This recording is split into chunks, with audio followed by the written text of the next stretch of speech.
नमस्कार, times now Bharat में आप सभी का बहुत बहुत स्वागत है। आपके साथ हूं मैं अमित सिंह और आने वाले 1 घंटों में हम जानेंगे राजनीति का हाल, करेंगे खेलों की पड़ताल, साथ ही आपको बताएंगे कैसा है केरल में मौसम का हाल। लेकिन सबसे पहले देखते हैं 5 मिनट में 25 बड़ी खबरें।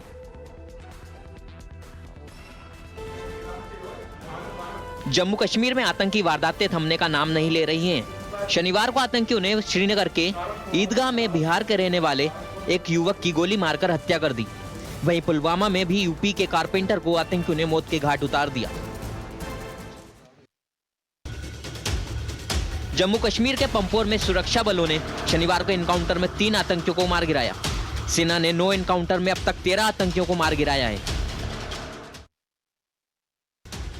कश्मीर में आतंकी वारदातें जारी हैं। शनिवार को जेसीओ समेत सेना के 2 जवानों के शव बरामद हुए हैं। पुंछ में 11 अक्टूबर से जारी मुठभेड़ में अब तक 9 जवानों की शहादत हो चुकी है।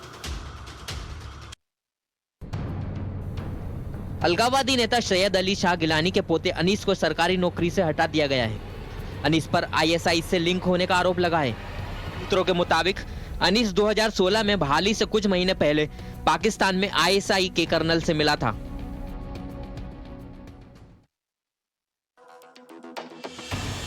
केरल में हो रही लगातार बारिश से हाहाकार मचा हुआ है।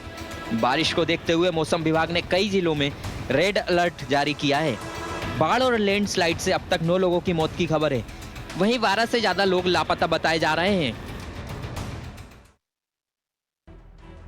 आज से अयोध्या में आरएसएस का 5 दिवसीय प्रशिक्षण शिविर शुरू होने वाला है, जिसमें संघ प्रमुख मोहन भागवत भी शामिल होंगे। 19 और 20 अक्टूबर को भागवत रामलला के दर्शन, हनुमानगढ़ी के दर्शन और सरयू पूजन भी करेंगे।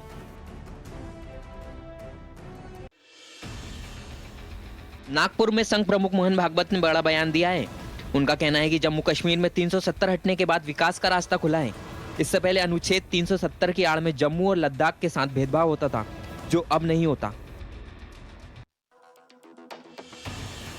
शनिवार को हुई सीडब्ल्यूसी की बैठक में राहुल गांधी को फिर अध्यक्ष बनाने की मांग की गई है। बैठक में सभी सदस्यों ने इस पर सहमति जताई है, तो वहीं प्रियंका गांधी ने भी इस पर अपनी हामी भरी है।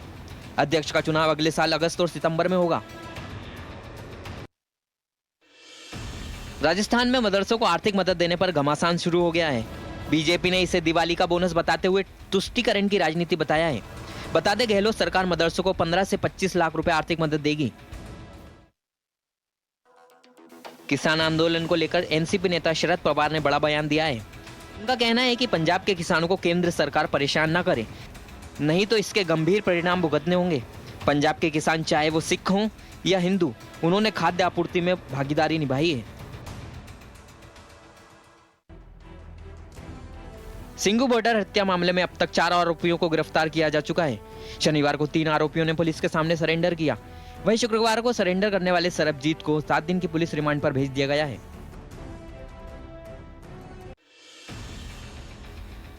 राजस्थान के झुंझुनू में बच्ची से रेप के मामले में स्कूल स्टाफ को सस्पेंड कर दिया गया है। प्रिंसिपल पर रेप का आरोप लगा है, तो वहीं 2 महिला टीचर्स का नाम भी सामने आया है। राजस्थान के नागौर में युवक की हत्या मामले ने तूल पकड़ लिया है। थाने के बाहर धरना दे रहे परिजनों को अब सांसद और विधायक का साथ भी मिल गया है।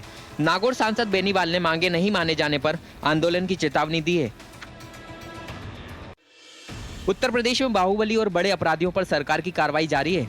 शनिवार को वाहन चोरों के सरगना नईम की करोड़ों की संपत्ति पुलिस ने जब्त कर ली। मेरठ में जब्त किए गए इस बंगले की कीमत करीब 4 करोड़ रुपए बताई जा रही है। इंदौर में बर्तन व्यापारी के घर 85 लाख की चोरी का खुलासा हो गया है। मामले में पुलिस ने 3 आरोपियों को गिरफ्तार किया है। आरोपियों के पास से 1.5 किलो सोने के गहने और डायमंड जब्त किए गए हैं। वारदात की मास्टरमाइंड व्यापारी की बहू निकली है। विदेश मंत्री एस जयशंकर आज से 5 दिनों के इजरायल दौरे पर रहेंगे, जहां वो द्विपक्षीय संबंधों को लेकर उच्च स्तरीय बैठक करेंगे।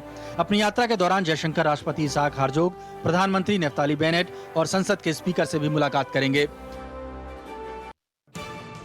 रूस में कोरोना का कहर जारी है। एक दिन में कोरोना से मरने वालों का आंकड़ा 1000 के पार पहुंच गया है। इससे पहले शुक्रवार को 999 लोगों की मौत हुई थी। रूस में बीते 24 घंटे में 33,000 से ज्यादा मामले सामने आए हैं। इबोला के खिलाफ पूर्वी कांगो में लोगों का टीकाकरण शुरू कर दिया गया है। नए मामलों में इजाफा होने के बाद शनिवार को टीकाकरण फिर शुरू किया गया। अक्टूबर में वायरस से 2 लोगों की मौत हो चुकी है। हेल्थ वर्कर्स लोगों से बात कर उन्हें टीकाकरण के लिए प्रोत्साहित कर रहे हैं। शुक्रवार को ब्रिटेन में सांसद डेविड एमएस की हत्या कर दी गई थी, जिन्हें श्रद्धांजलि देने के लिए शनिवार को लोगों ने कैंडल जलाकर शोक जताया। सैकड़ों की संख्या में लोगों ने पार्क में इकट्ठा होकर सांसद डेविस को श्रद्धांजलि दी। बांग्लादेश में हिंदू मंदिरों में तोड़फोड़ और 2 लोगों की हत्या के मामले में शनिवार को लोग सड़कों पर उतर आए। वहीं ढाका में मुस्लिम वर्ग के लोगों ने भी मस्जिद के बाहर खड़े होकर विरोध प्रदर्शन किया। आज से T20 वर्ल्ड कप की शुरुआत होने वाली है। 5 साल बाद हो रहे इस टूर्नामेंट में राउंड 1 का पहला मुकाबला ओमान और पापुआ न्यू गिनी के बीच खेला जाएगा। पड़ोसी राज्यों में पराली जलाने से दिल्ली एनसीआर में प्रदूषण लगातार बढ़ता जा रहा है। शनिवार को प्रदूषण लेवल खराब श्रेणी में पहुंच गया है। बीते 24 घंटे में पड़ोसी राज्यों में 1572 जगहों पर पराली जलने की घटनाएं दर्ज की गई हैं। प्रदूषण में इनकी जिम्मेदारी 14% दर्ज की गई है। केंद्रीय स्वास्थ्य मंत्री मनसुख मांडविया का कहना है कि अगले हफ्ते भारत 100 करोड़ वैक्सीन लगाने का लक्ष्य हासिल कर लेगा। सरकार को 97 करोड़ से ज्यादा वैक्सीन लग चुकी हैं। इसी को देखते हुए शनिवार को एक थीम सॉन्ग भी जारी किया गया।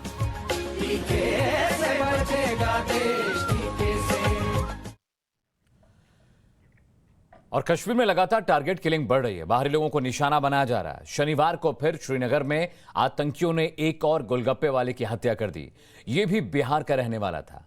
श्रीनगर के ईदगाह इलाके में आतंकियों ने इसे गोली मार दी। गोलगप्पे वाले का नाम अरविंद कुमार है। ये बिहार के बांका जिले का रहने वाला है। पिछले हफ्ते श्रीनगर में ही आतंकियों ने बिहार के भागलपुर के रहने वाले वीरेंद्र पासवान की हत्या कर दी थी। ये भी वहां गोलगप्पे बेचते थे। इसके बाद लगातार दूसरे हफ्ते टारगेट किलिंग हुई है।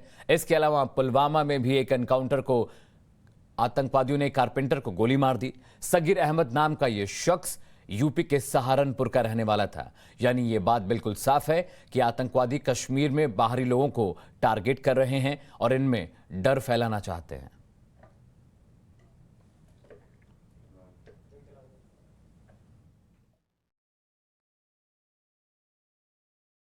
श्रीनगर शहर के ईदगाह इलाके में आज जब फिर से एक सिविलियन की किलिंग हुई और ये सिविलियन जो है बिहार के रहने वाले थे, एक नॉन लोकल वेंडर थे और यहाँ पर ईदगाह पार्क के बाहर वो पानी पूरी बेचते थे। और आज शाम को उन पर जो है गोली चला दी गई। पॉइंट ब्लैंक से जो है उन पर गोली चला दी गई। उनके सर में गोली लगी, मौके पर उनकी मौत हो गई। हालांकि अस्पताल उनको लिया गया था, लेकिन डॉक्टर्स ने जो है उनको वहाँ पर बता दिया कि उनकी मौत हो चुकी है। और यहाँ पर अभी जो है पैरामिलिट्री फोर्सेस के लोग हैं, साथ ही साथ जो है जम्मू कश्मीर पुलिस के भी लोग हैं। जो टॉप ऑफिसर्स हैं जम्मू कश्मीर पुलिस के, वो पूरे इस मामले का जो है जायजा ले रहे हैं कि आखिर किस तरह से श्रीनगर शहर के ईदगाह इलाके में फिर से एक सिविलियन को, जो कि नॉन लोकल वेंडर थे, उनको टारगेट किया गया। हालांकि अगर इस तरफ से देखें, ये बिल्कुल रोड के साथ में जो है उनका कारोबार यहाँ पर चलता था जब आज शाम को उन पर गोली चला दी गई। हालांकि कुछ लोगों का कहना है कि कुछ कस्टमर्स थे तब उनके पास में जब उन पर गोली चला दी गई। हालांकि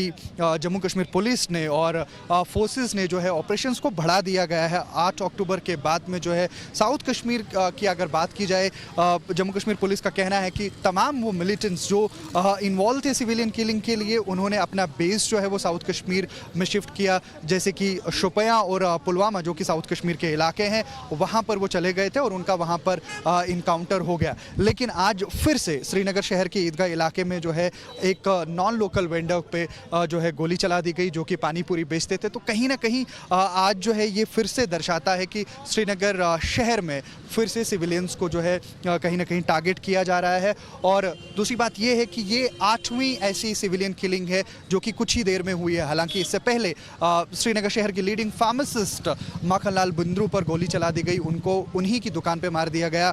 और उसी दिन शाम को एक नॉन लोकल वेंडर को लाल बाजार इलाके में मार दिया गया था। और आज फिर से एक पानीपुरी वाले पे गोली चला दी गई, और वो भी श्रीनगर शहर के ईदगाह इलाके में। अभी पूरे मामले पर जो है इन्वेस्टिगेशन जारी है कि आखिर ये लोग कौन थे और किस ऑर्गेनाइजेशन से थे, किस आउटफिट से थे, क्योंकि अभी तक ऐसा कोई स्टेटमेंट नहीं आया है कि रिस्पॉन्सिबिलिटी ली हो इस अटैक की। लेकिन फिलहाल ये जो तस्वीरें हैं ये ईदगाह इलाके की हैं। यहाँ पर आप देख सकते हैं जो सड़क है वो खून से यहाँ पर भरी हुई है।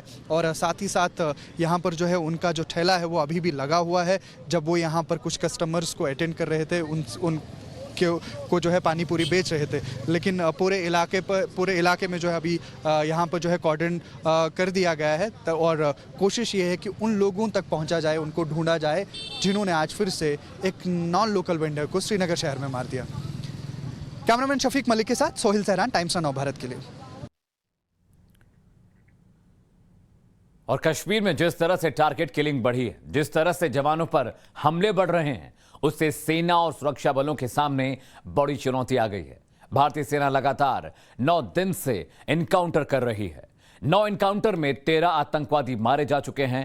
बॉर्डर के पास जंगलों में भारतीय सेना का अभियान लगातार चल रहा है। जिन जंगलों में आतंकवादी छुप जाते हैं, वहां मुश्किल और बढ़ जाती है।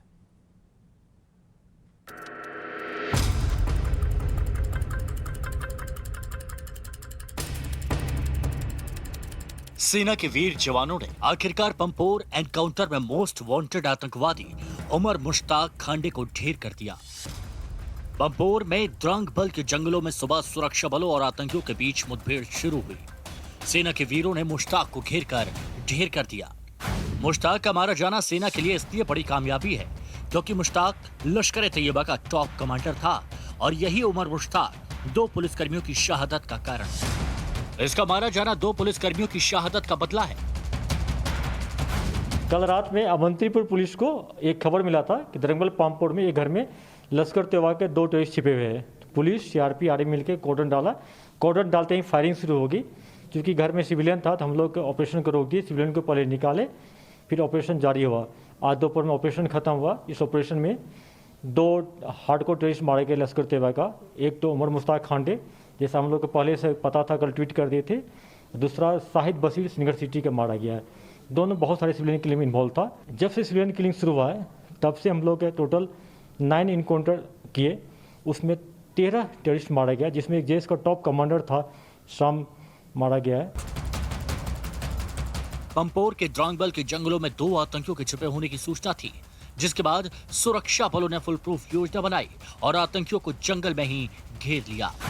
6 दिन हो चुके हैं और पुंछ और राजौरी के जंगलों में टेररिस्ट को पकड़ने के लिए अभी भी अभियान जारी। आप देख सकते हैं कि ज्यादा से ज्यादा नफरी भेजी जा रही है और इस समय एडिशनल रिइंफोर्समेंट तैयार हो रही है, जिनको कि जंगल के इलाके में भेजा जाएगा ताकि एक 3 pronged ऑपरेशन लॉन्च किया जाए। हर तरफ से ऑपरेशन लॉन्च किया जाए और पूरा जंगल के इलाके को खंगालने की कोशिश की जाएगी, क्योंकि 5 से 6 के करीब आतंकवादी पिछले 3 महीने से बैठे हैं और इन आतंकवादियों ने वहां पे अपने खुफिया ठिकाने बना चुके हैं और उस ठिकानों में काफी भारी मात्रा में राशन और हथियार भी हैं। यही एक वजह है कि फौज के लिए चिंता का विषय बना हुआ है। ये पहला एक ऑपरेशन होगा पिछले 13-14 साल में जहां पे फौज को काफी नुकसान हुआ होगा। आप देखिए इस समय 3 pronged ऑपरेशन की पूरी तैयारी हो रही है। किस तरीके से फौज की टुकड़ियां इस समय तैयार हो रही हैं उस तरफ जाने के लिए जहां पे ऑपरेशन इस समय चल रहा है, और ये फौज की टुकड़ियां वहां जाएंगी ताकि एक 3 pronged ऑपरेशन, मतलब कि 3 तरफ से ऑपरेशन लॉन्च किया जाएगा। 8 अक्टूबर के बाद से कश्मीर में सेना के 6 जवान और एक जेसीओ शहीद हो गए और इन 9 दिनों में 9 एनकाउंटर्स में सेना के जवानों ने लश्कर और टीआरएफ के 13 आतंकियों को मार गिराया। पाकिस्तान की नाकामयाबी और भारतीय कामयाबी की सुरक्षा बलों ने इबारत लिख दी। कायराना हरकत करते हैं लेकिन फौज पूरी तरह से तैयार है, मनोबल उनका पूरा हाई है। उनकी पूरी कोशिश है कि जल्दी से जल्दी इन आतंकवादियों को वहां से खदेड़ के उनके इलाके का सफाया किया जाए, क्योंकि पूरी कोशिश है पाकिस्तान की पिछले कुछ दिनों से कि ये जो ट्विन बॉर्डर डिस्ट्रिक्ट है पुंछ और राजौरी में, यहाँ पे एक बार फिर से हालत खराब किए जाए, वैसे ही हालात किए जाए जैसे वादी कश्मीर में हुआ करते थे। और वो बिल्कुल उनकी कोशिश है यहाँ पे युवाओं को वर्गलाने की, यहाँ पे एक बार फिर से उनको आतंकवाद की तरफ धकेलने की, क्योंकि पाकिस्तान पिछले कई सालों से यहाँ पे जम्मू कश्मीर के लोगों को प्यादों की तरह इस्तेमाल कर रहा है। कश्मीर का खैरख्वाह तो पाकिस्तान हो नहीं सकता। वो चाहता है कि ये सिर्फ अपने हाथ में कलम और पेन की जगह अपने हाथ में बंदूक पकड़े रहें। और आप देखिए किस तरीके से फौज की यहाँ से टुकड़ियों की तैयारी हो रही है और ये उसी जंगल के इलाके की तरफ जाएंगे और ज़्यादा से ज़्यादा हथियार अपने साथ लेके जा रहे हैं और अपने साथ सर्विलेंस गैजेटरी भी रखेंगे।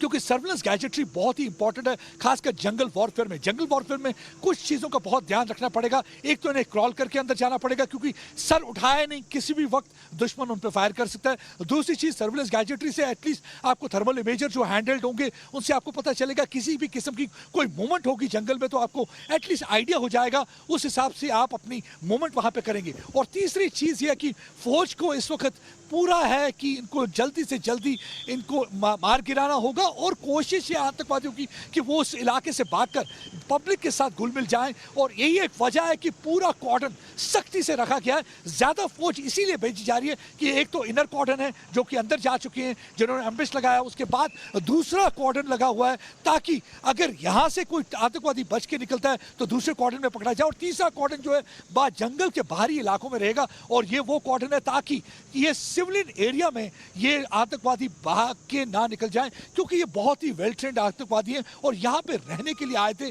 बेस बनाने के लिए आए थे, ताकि रजौरी और पुंछ इलाके में हालत आने वाले दिनों में खराब कर सकें। सेना के पुख्ता प्लान का नतीजा है कि हिट लिस्ट में शामिल ज्यादातर आतंकियों को मौत के घाट उतारा जा चुका है। कश्मीर आईजीपी विजय कुमार के मुताबिक पुलिस की हिट लिस्ट में जो 10 आतंकवादी हैं वो हैं सलीम पार्रे, यूसुफ कांतरू, अब्बास शेख, रियाज शेटरगन, फारूक नाली, जुबैर वानी, अशरफ मौलवी, शाकिब मंजूर, उमर मुश्ताक खांडे और वकील शाह। सेना का ऑपरेशन ऑल आउट अभी जारी है। सेना जंगलों में घात लगाकर बैठी है। जैसे ही किसी भी आतंकवादी ने सर उठाया उसका अंत निश्चित है। प्रदीप दत्ता, टाइम्स नाउ नव भारत, पंपोर, कश्मीर। और अब बुलेटिन में वक्त है राज्यों की खबरों का। केरल में भारी बाढ़ और बारिश का कहर जारी है। मौसम विभाग ने राज्य के 5 जिलों में रेड और 7 जिलों में ऑरेंज अलर्ट जारी किया है। वहीं केरल के मुख्यमंत्री पिनराई विजयन ने कहा है कि राज्य में स्थिति गंभीर है। कोट्टायम जिले में लैंडस्लाइड में 3 लोगों की मौत हो गई है, जबकि 16 लापता हैं, क्योंकि शनिवार को राज्य में भारी बारिश हुई। इस बीच सीएम ने बताया कि जो कॉलेज 18 अक्टूबर से खुलने वाले थे अब वो 20 अक्टूबर से खुलेंगे। ये भी तय किया गया है कि सबरीमाला तीर्थ यात्रा 19 अक्टूबर तक टाल दी जाएगी। तिरुवनंतपुरम में भी शनिवार को भारी बारिश हुई। मौसम विभाग ने केरल के कोट्टायम, एर्नाकुलम, इडुक्की, त्रिशूर, पलक्कड़ जिलों में रेड अलर्ट जारी किया है। तिरुवनंतपुरम, कोल्लम, एलेप्पी, मल्लापुर, कोझिकोड और वायनाड जिलों में ऑरेंज अलर्ट जारी किया गया है और कन्नूर, कासरगोड जिलों में येलो अलर्ट जारी किया गया है। सीएम ने बचाव के प्रयासों को तेज करने के लिए शनिवार को एक उच्च स्तरीय बैठक की, जिसमें कहा गया कि कोट्टायम समेत बाढ़ वाले क्षेत्रों में फंसे लोगों को निकालने के लिए हर संभव तरीके का इस्तेमाल किया जाएगा। यूपी के आगरा, अलीगढ़ और मेरठ में कोरोना संक्रमण के बाद डेंगू और बुखार का संकट गहरा गया है। इन शहरों के ब्लड बैंकों में बेतहाशा भीड़ दिखाई दे रही है। डेंगू के शिकार मरीजों के प्लेटलेट्स तेजी से गिर रहे हैं और उन्हें खून की जरूरत भी पड़ रही है।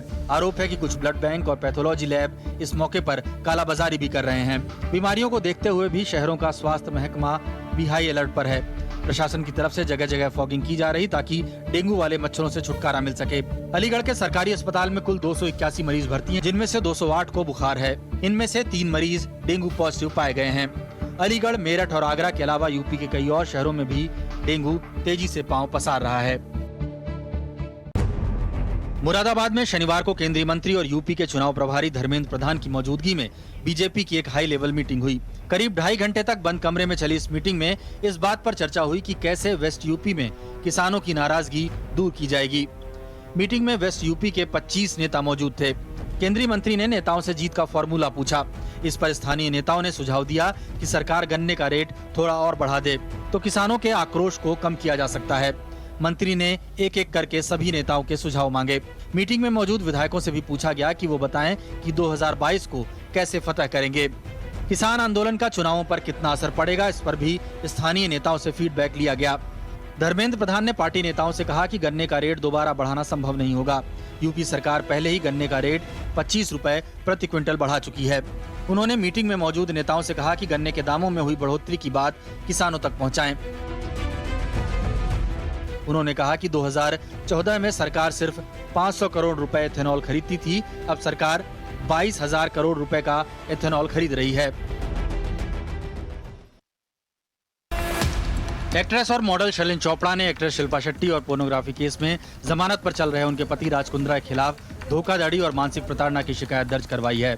पुलिस को दी शिकायत में शर्लिन ने कहा कि उन्होंने राज कुंद्रा की जेएल स्ट्रीम कंपनी के लिए 3 वीडियो शूट किए थे, लेकिन उन्होंने वादे के मुताबिक पैसे नहीं दिए। शर्लिन चोपड़ा ने शिल्पा शेट्टी के खिलाफ भी शिकायत दर्ज करवाने के पीछे की वजह के बारे में बताया। बता दें कि इसी साल जुलाई में शर्लिन चोपड़ा ने राज कुंद्रा पर शोषण का आरोप लगाते हुए दावा किया था कि राज कुंद्रा 2 साल पहले 2019 में एक दिन अचानक उनके घर पहुंचे थे और उन्होंने उनके साथ यौन उत्पीड़न किया। पंजाब के जलंधर दौरे पर गए दिल्ली के डिप्टी सीएम मनीष सिसोदिया ने पंजाब की सरकार पर जमकर निशाना साधा।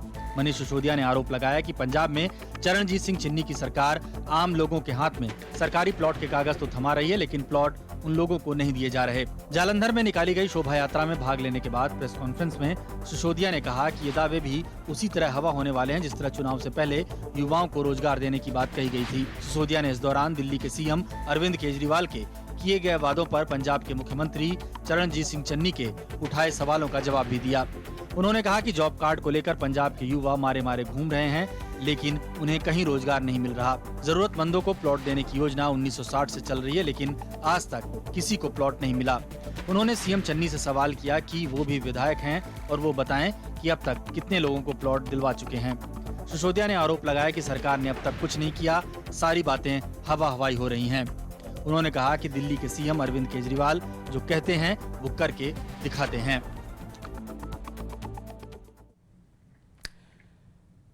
और इधर सोशल मीडिया पर फर्जी खबरों का अंबार लगा हुआ है। आए दिन सरकार किसी न किसी योजना से जुड़ी फर्जी खबरें अचानक सुर्खियां बटोरती हैं। हालांकि सरकार ऐसी खबरों पर फौरन एक्शन लेकर इनका खंडन भी करती है।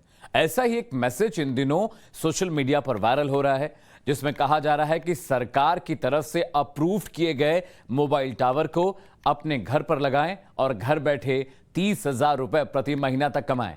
क्या है इस वायरल मैसेज की सच्चाई, आइए आपको इस रिपोर्ट में दिखाते हैं।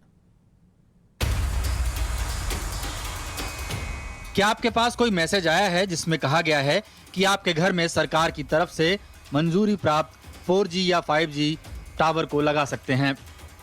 अगर हाँ तो सावधान हो जाइए, क्योंकि ऐसा कोई भी मैसेज आपको ठगने के लिए किसी स्पैम की तरफ से किया गया है और ये मैसेज पूरी तरह से फर्जी और झूठा है। सबसे पहले आपको बताते हैं कि किस तरह का स्पैम मैसेज इन दिनों लोगों को आ रहा है। वायरल मैसेज में कहा जा रहा है कि अगर आपके घर में खाली जगह है तो वहां सरकार की तरफ से मान्यता प्राप्त मोबाइल कंपनी का टावर लगवाएं और महीने में 30,000 रुपए तक घर बैठे कमाएं। पीआईबी फैक्ट चेक ने ट्वीट करके कहा है कि एक फर्जी मैसेज घूम रहा है जो सरकार के 4G या 5G टावर को लगाने की मंजूरी के बारे में है। पीआईबी ने बताया है कि भारत सरकार द्वारा ऐसा कोई ऐलान नहीं किया गया, इसलिए ऐसे किसी फर्जी ईमेल या एसएमएस का जवाब न दें। अगर आपको भी ये मैसेज व्हाट्सएप या एसएमएस के जरिए मिलता है तो इस पर बिल्कुल भी यकीन न करें। इसके साथ किसी दूसरे व्यक्ति को आगे फॉरवर्ड भी न करें और लोगों को ऐसे फर्जी मैसेज के बारे में सचेत रहने के लिए बताएं। इसके अलावा अगर आपसे इस टावर को इंस्टॉल करने के लिए किसी फॉर्म को भरने के लिए कहा जाता है तो इससे भी बचें। अपनी कोई निजी जानकारी इसमें उपलब्ध न कराएं, साथ ही किसी भी शुल्क का भुगतान न करें। ये साइबर अपराधियों द्वारा आपको फ्रॉड का शिकार बनाने का एक जरिया भी हो सकता है, इसलिए सतर्क रहें। पीआईबी फैक्ट चेक ने एक ऐसे मैसेज का स्क्रीनशॉट भी शेयर किया है। कोरोना महामारी के दौर में साइबर क्राइम के मामलों में तेजी से बढ़ोतरी हो रही है, ऐसे में आपको सावधान रहने की जरूरत है। और बुलेटिन में वक्त है एक छोटे से ब्रेक का। ब्रेक के बाद देखिए देश और दुनिया की तमाम बड़ी खबरें मेरे साथ। एक छोटा सा ब्रेक, जल्द लौटते हैं। देश और दुनिया की 100 बड़ी खबरों के बाद कुछ और बड़ी खबरों का रुख करते हैं। कांग्रेस वर्किंग कमेटी की बैठक के बाद देर रात राजस्थान के मुख्यमंत्री अशोक गहलोत ने राहुल गांधी से उनके घर पर मुलाकात की। इस दौरान राजस्थान कांग्रेस के प्रभारी अजय माकन और केसी वेणुगोपाल के साथ साथ कांग्रेस महासचिव प्रियंका गांधी भी मौजूद थी। पिछले दिनों दिल्ली में सचिन पायलट ने राहुल गांधी और प्रियंका गांधी से मुलाकात की। इसको देखते हुए राहुल गांधी के साथ अशोक गहलोत की बैठक बेहद अहम है। हालांकि इस बैठक को लेकर किसी ने भी कोई आधिकारिक बयान नहीं दिया है। राजस्थान में अशोक गहलोत और सचिन पायलट के बीच नेतृत्व परिवर्तन को लेकर लगातार टकराव चल रहा है। कई बार दोनों नेता एक दूसरे पर इशारों में निशाना भी साध चुके हैं। तो राजस्थान में सियासी उठापटक चल रहा है। अशोक गहलोत और सचिन पायलट के बीच नेतृत्व परिवर्तन को लेकर कई बार शिकायतें हुई, कई बार दिल्ली आए दोनों नेता, और अब कांग्रेस की ओर से ऑफिशियली इसे लेकर कोई बयान नहीं जारी किया गया है। कहा यह जा रहा है कि यह महज एक औपचारिक मुलाकात थी जिसके दौरान राहुल गांधी, प्रियंका गांधी, अशोक गहलोत से मिले हैं। सर व्हाट रियली हैपेंड, हुआ क्या मीटिंग में sir? Nothing special, just a routine meeting. Thank you sir, इतने लंबी मीटिंग चली है, क्या हुआ sir? Nothing special, I just have to get this. और अरसे के बाद कल कांग्रेस वर्किंग कमेटी की बैठक हुई। बैठक से पहले जो कुछ हो चुका था उससे यही लगा कि बैठक में G23 से जुड़े नेता कुछ क्रांति करेंगे, लेकिन सोनिया गांधी के सख्त तेवर के आगे G24 ठंडा पड़ गया। बैठक में सोनिया गांधी ने साफ कर दिया कि वो कांग्रेस की फुल टाइम अध्यक्ष हैं और सारे फैसले वो खुद ले रहे हैं। बैठक में राहुल गांधी को फिर से अध्यक्ष बनाने का प्रस्ताव भी रखा गया। सूत्र बताते हैं कि गांधी परिवार का यह प्लान भी है कि संगठन चुनाव से पहले ही राहुल गांधी कार्यकारी अध्यक्ष बन जाएं। G23 का गांधी परिवार के सामने सरेंडर। सोनिया पार्ट टाइम नहीं, फुल टाइम अध्यक्ष। कांग्रेसी एक हैं, इंडियन नेशनल कांग्रेस के सब नेतागण एक मत होकर राहुल गांधी को अध्यक्ष। राहुल गांधी फिर से कांग्रेस के अध्यक्ष बनेंगे। के लिए भी कैसे मजबूती से राहुल जी को अध्यक्ष बनाने की मांग सर अशोक गहलोत साहब ने की, उसके ऊपर सारे लोगों ने की। तो राहुल जी की क्या प्रतिक्रिया थी सर? राहुल जी ने क्या विचार करेंगे? लौट कर कांग्रेस फिर गांधी परिवार पर आई। कि राहुल गांधी जी को हम सभी लोगों का ये है कि राहुल गांधी जी हमारे अध्यक्ष बने, लेकिन ये उन पर छोड़ा गया है और वो जो निर्णय लेंगे उस पे उनको उनके ऊपर ही होगा। कांग्रेस का मतलब गांधी परिवार आज फिर साबित हो गया। एक एक करके उन सभी ने सरेंडर कर दिया, जिनमें से कुछ खुली जुबान से तो कुछ दबी जबान से गांधी परिवार पर सवाल उठा रहे थे, उनके लीडरशिप पर सवाल उठा रहे थे, उनके फैसलों पर सवाल उठा रहे थे और ये कह रहे थे कि जब पार्टी में फुल टाइम अध्यक्ष ही नहीं तो फिर फैसले कौन ले रहा है। सोनिया गांधी वर्किंग कमेटी की मीटिंग की शुरुआत में ही ऐसे लोगों पर हमलावर हो गए। सोनिया गांधी ने कहा कि वो फुल टाइम अध्यक्ष के तौर पर काम कर रही हैं। वे हर मुद्दे को उठाती हैं, दूसरे दलों से भी बात करती हैं। सोनिया गांधी ने कहा कि वो खुलकर बात करने के पक्ष में हैं। किसी भी मीडिया के जरिए उन तक बात पहुंचाने की जरूरत नहीं। अगर सब एकजुट हो जाएं, अनुशासित हो जाएं, सिर्फ पार्टी के हित के बारे में सोचें तो विधानसभा चुनाव में पार्टी अच्छा करेगी। कुल मिलाकर यह फटकार थी G20 के उन नेताओं को जिनमें गुलाम नबी आजाद, कपिल सिब्बल जैसे नेताओं का नाम है, जिन्होंने खुलकर यह कहा था कि कांग्रेस में बड़े बड़े फैसले हो रहे हैं, लेकिन जब अध्यक्ष ही नहीं तो फिर फैसले कौन ले रहा है ये उन्हें नहीं पता। G23 के कहने पर ही गांधी परिवार को कांग्रेस कार्य समिति की बैठक बुलानी पड़ी, लेकिन गांधी परिवार के आक्रामक तेवर से G23 के नेता भी ठंडे पड़ गए। इसे ऐसे समझा जा सकता है कि कांग्रेस वर्किंग कमेटी की बैठक में राहुल गांधी को फिर से कांग्रेस की कमान देने का प्रस्ताव रखा गया। राहुल को अध्यक्ष बनाने का प्रस्ताव राजस्थान के मुख्यमंत्री अशोक गहलोत ने दिया। इसे पंजाब के सीएम चरणजीत सिंह चन्नी और गांधी परिवार के पुराने करीबी AK एंटनी ने समर्थन किया। सबसे बड़ी बात ये कि राहुल गांधी को फिर से अध्यक्ष बनाने का समर्थन G23 के नेताओं ने भी किया। गांधी परिवार के नेतृत्व पर अब G23 भरोसा करने लगे। Rahul Gandhi as far as Rahul Gandhi is concerned, he is the one and foremost leader of the Congress party, which entire Congress cadre like as a leader. There is no dispute on Rahul Gandhi. Maybe you may not be like to Rahul Gandhi, that is another question. But as far as our party is concerned, he is the important leader, very important leader. सवाल यह है कि क्या फिर कांग्रेस कार्य समिति की बैठक का असली एजेंडा यही था कि गांधी परिवार पर जो सवाल उठा रहे हैं उनकी बोलती बंद की जाए और फिर राहुल गांधी को फिर से अध्यक्ष बनाने का रास्ता क्लियर किया जाए। ये सवाल इसलिए भी है क्योंकि पहले संगठन चुनाव के तारीख का ऐलान हुआ और फिर इसके तुरंत बाद ही कांग्रेस के अंदर से ये भी आवाजें उठने लगी कि राहुल गांधी को तत्काल ही अध्यक्ष बना दिया जाए। कांग्रेस में संगठन के चुनाव 1 नवंबर से लेकर अक्टूबर 2022 तक पूरे होंगे। अक्टूबर 2022 में कांग्रेस को नया अध्यक्ष मिलेगा, लेकिन सूत्रों के मुताबिक कांग्रेस महासचिव प्रियंका गांधी ने यह कह दिया कि राहुल गांधी को तुरंत प्रभाव से पार्टी का कार्यकारी अध्यक्ष बना दिया जाए। कार्य समिति की बैठक में मौजूद कई नेताओं के मुताबिक अध्यक्ष बनने को लेकर राहुल गांधी का रुख भी सकारात्मक रहा है। कांग्रेस के नेता उम्मीद यही कर रहे हैं कि चुनाव से पहले भी राहुल पार्टी की कमान संभाल सकते हैं। सवाल यही है कि जब कांग्रेस में गांधी परिवार के हिसाब से सब कुछ तय है, तो फिर संगठन के चुनाव का मतलब ही क्या है और कार्य समिति की बैठक ही क्यों बुलाई गई? क्या ये सब कांग्रेस के अंदर की कलह को दबाने और छुपाने के लिए किया गया? बीजेपी ने इसी को लेकर हमला किया। ये CWC कांग्रेस वर्किंग कमेटी कम है और PBWC परिवार बचाओ वर्किंग कमेटी की बैठक ज्यादा लगती है। यहां पे म्यूजिकल चेयर भी होता है और बड़ी जिम्मेदारी से मैं कहता हूं, यहां पे सेल्फ सर्टिफिकेशन भी होता है। अपनी विफलताओं को छुपाने के लिए कुछ भी कहा जा सकता है। कुल मिलाकर सीधी बात यही कि कांग्रेस में गांधी परिवार को चैलेंज करने वाला कोई नहीं है।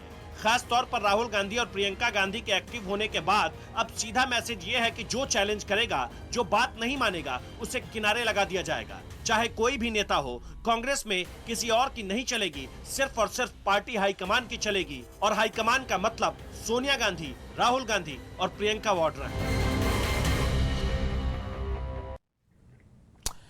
और राहुल गांधी ने कहा था कि हमें दूसरों से लड़ना है, देश की तरक्की के लिए लड़ना है, पार्टी के अंदर लड़ाई नहीं होनी चाहिए। लेकिन अभी सब कुछ ठीक होता नहीं दिख रहा है। वक्त एक छोटे से ब्रेक का, ब्रेक के बाद भी खबरें लगातार जारी हैं। आप देखते रहिए टाइम्स नाउ भारत।